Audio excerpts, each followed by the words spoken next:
stuff you don't traditionally teach in high school that we should be teaching there so these kids graduate making jobs $45,000, $55,000, $60,000.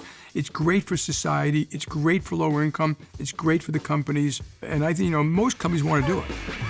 Jamie Dimon has been the CEO of JPMorgan Chase for nearly 20 years, leading the bank to become the biggest in the U.S. $2.6 trillion in assets, nearly $500 billion in market cap, and over 240,000 employees.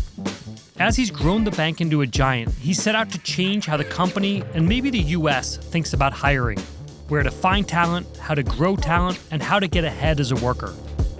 He's eliminated most degree requirements, opened up opportunities for individuals with prior legal offenses, and created an apprenticeship program that helps employees move up within the company. Here's how Jamie Dimon is reshaping the workforce.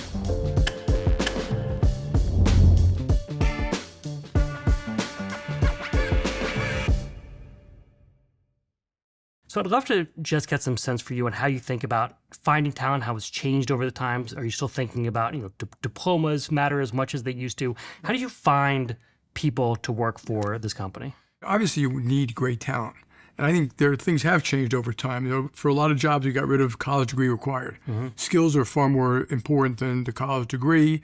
And a lot of people are doing more very specific skills training for very specific jobs. You mentioned Detroit. Detroit spawned a lot of things for us about how we look at jobs. We started a virtual call center.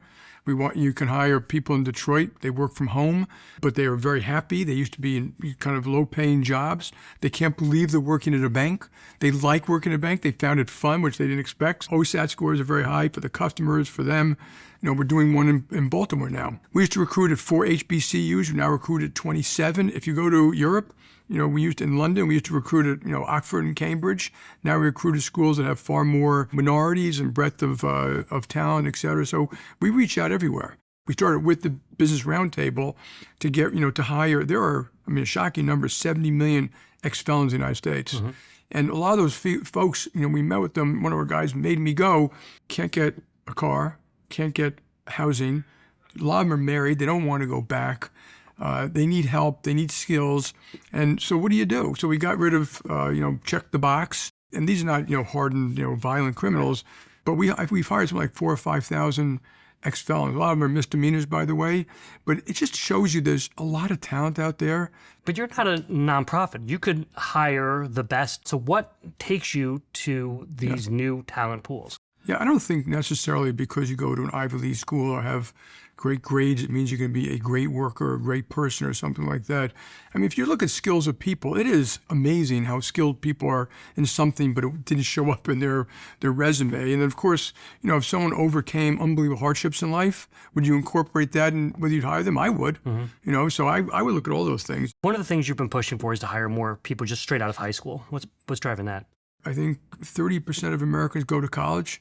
70% don't. If you want to help society and help yourselves, get these kids in 10th, 11th, and 12th grade with skills that get them a good job.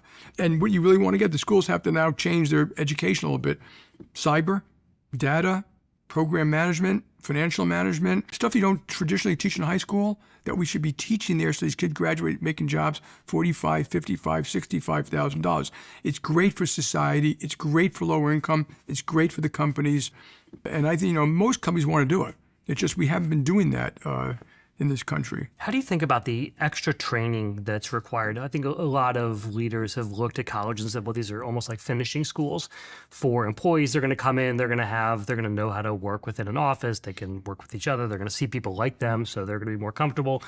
When you're talking about bringing people in Detroit and Baltimore out of high school, I assume there's a level of training you have to actually do in the office to make sure that they are operating in the way you want them to operate at JPMorgan level. So you're making a very good point here.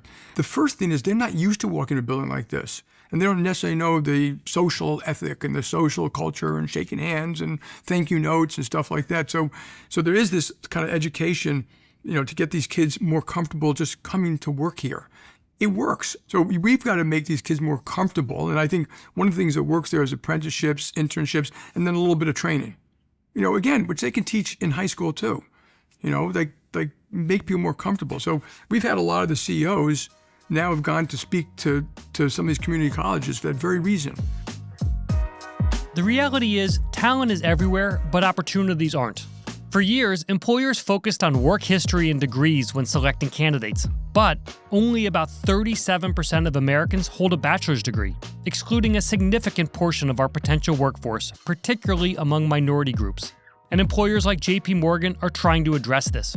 According to LinkedIn data, 73% of recruiters now prioritize skills over degrees. That expands talent pools by 19 times in the US. But with technologies like AI, the skills employers need can quickly change.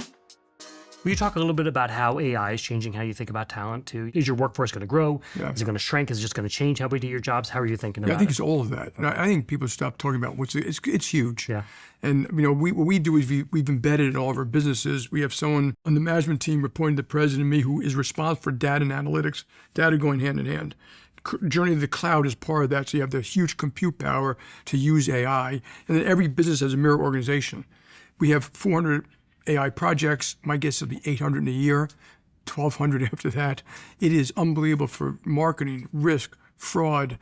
Think of everything we do, and every job you'll have co-pilots. It'll help you do your job better, so huge productivity tool. And so will it eliminate jobs? Yeah, because we already see it answering questions. When people send us emails or call in, it's already handling that. Mm-hmm. So it'll drive down certain types of jobs, improve customer sat. It'll add jobs too. So the net, I don't know. But we're not going to stick our head in the sand. I think the better thing to do is say, hey, if it's going to change something, it's going to reduce these jobs. Remember, like if you're in call centers or other places, you have 20% turnover every year. So you can quickly adjust, retrain, and stuff like that as maybe reduces some jobs and adds others. So we have 2,000 people doing it. Data and analytics and scientists and ML and research and all that. My guess is that number is going to be 5,000 in a couple of years. And because there's 20% turnover, you're saying that gives you the ability to put in new processes or change? Put in new processes or plan ahead is better than putting your head in the sand. Planning ahead and upskilling your workers is vital to a company's bottom line. Companies with strong learning cultures see higher rates of retention, more internal mobility, and a healthier management pipeline compared to those with smaller levels of commitment. These days, the focus is on AI and how quickly the workforce can adapt. A LinkedIn survey found 57% of organizations in the US are providing AI training. To implement this technology at Chase, Jamie has a direct report to lead AI efforts at the company. And more companies are looking to hire similar leads. In fact, the head of AI title has more than tripled in the past 5 years. But skills alone won't enable a company to succeed. Jamie preaches the need to be out among your employees and customers. Listening, learning, and understanding their needs is crucial. The other thing that you tend to do a lot of is you're on the road all the time. So how important is it for you and how important do you think it should be for leaders to get out of the office, to be on the road? What percent of time is the right percent of time? I think leaders have to get out. Mm-hmm. They have to get out all the time. They have to be curious, ask a million questions. They're learning from competitors. You're learning from clients. I always tell a client, when you complain to us, you're doing us a favor. If we're torturing you, we're probably torturing another 10,000 or 100,000 people. And I think CEOs, not just any business leader, can't get out. They're too busy. They're making a huge mistake. Mm-hmm. If you don't have an accurate assessment of the real world out there, what's changing, what they're doing, what the ideas are, you will eventually fail. And the companies get very static, very bureaucratic. They get complacent. And I think the opposite of complacency and bureaucracy is kind of curiosity and heart and grit. That you don't take that crap. I remember, I forgot what year it was. Like we started AI here in, I'm going to say 2012, but it was also by the time I sent the top team from consumer on 2 airplanes to China. And they said, why are we going to China? I said, you'll see when you get there. Yeah. And we set up meetings with them at Ping An and WeChat and Tencent and Alibaba. And you can imagine how it opens their eyes. Like they didn't realize what's taking place over there in terms of super apps. And so it changes your own ability, what you can do here. It's amazing how many times I see people, they don't have realistic assessment of what's going on. You see it with countries, mm-hmm. You see it with bad policy, you see it with companies, and I've always thought bureaucracy leads to politics, leads to stasis, leads to death. Jeff Bezos talks about it. I really think that's true. Complacency in politics is the petri dish of death, and the antidote to that is that you're open-minded to everything. Always learning, always curious. I want to talk to you about how you think about your own career path. And we've talked a little bit about this question of how much longer you want to stay in this position. So how are you thinking about it right now? And how are you preparing your leadership team and the company for whatever the transition is? So first of all, it's not up to me. Yeah. And obviously, Partially up to you. Well, yeah. I mean, I could tell them I don't want to do it anymore. Or in my view, if I can't give my full effort, I should stop doing it. But we've moved a lot of people around. So you've seen, if you look at the people in our company, direct reports of mine, they've been in all parts of the company, and they're very talented and they're very respected. They're very respected inside the company. They're very respected by the board. And when the analysts ask me this question, I say, why don't you answer it? You know them, and so we've got huge talent. And then that's it. And we're not looking for a particular skill. You've heard me say curiosity, heart, grit, capability. Obviously, to be smart, knowledgeable, how you deal with. I care how you deal with our tellers, our guards, and our receptionists as much as I care how you deal with CEOs. It's those 300,000 people that matter, and so and we have to set up right for everybody. So, but how do you think about it for yourself? I mean, you could, the board, I'm sure, feels like you're doing a good job, and they probably want to keep you in this position for as long as possible. So it sort of is up to you. We have a plan. Look, I said last time less than 5 years. Yeah. And maybe as chairman for a while after that.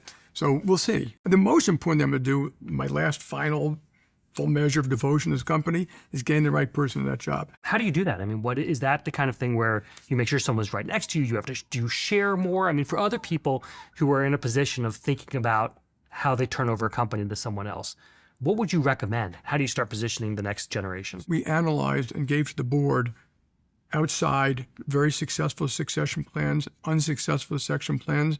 A lot of my board members have been through it. Ginny Rometty, Alex Gorski, Phoebe Novakovic. They know every person. They know every issue. We talk about it every meeting. Okay? They know the senior people personally. They know their ethics and their character and their culture. That's how you do it. There's no magic formula. Picking the right person is obviously going to be critical. But like I said, the board is quite comfortable. We have several people who can do the job. Then one last question for you is about career advice. You have given so much career advice over the years. Has it changed at all? I don't think it's really changed. I think, the work hard is always going to be there. But I always said work smart. So many people are so inefficient. And I just think you can develop that work smart skills. Develop your EQ. A lot of people have plenty of brains, but EQ is, do you trust me? Do I communicate well? When you walk in a room, do people feel good you're there? Do people know you have a heart? I think one difference is be willing to move around a little bit more. Yeah. Careers are changing. The world is faster. I saw my friends graduate college and then business school. People would say, I want to do X, but they didn't. How would they really know until you're in the job? Over time, you'll figure out what you love. That is important. And then be willing to move around. Be willing to try different things. Learn how to be a good boss, that people actually trust you. You're helping them do their job. That does not mean you're always pushing them forward. Sometimes they need a kick, but it's kind of all those things. And enjoy it. If you always complain about your job, that's a bit of an issue. Here's what stood out to me. Hiring for the future starts now. Employers have to expand and retain their talent pools to keep up with the needs of an evolving workforce. That's why Chase's community-led approach stands out. In Detroit, Chase reports roughly 30% of their virtual customer service employees have past convictions. About 80% of jobs at JPMorgan, those where past experience is a good enough indicator, don't even require a bachelor's degree. That's two talent pools that were overlooked for decades. Creating economic opportunity isn't just a moral imperative, it offers a strategic advantage. These initiatives lead to more customers and less employee turnover, potentially saving companies millions in rehiring costs. For leaders, the takeaway is clear. Diversify hiring strategies, focus on skills, and shape the future of work. We talk more about Jamie Dimon's initiatives on the This Is Working podcast. Meanwhile, tell me, how have you seen employers change their hiring practices? You can let me know in the comments.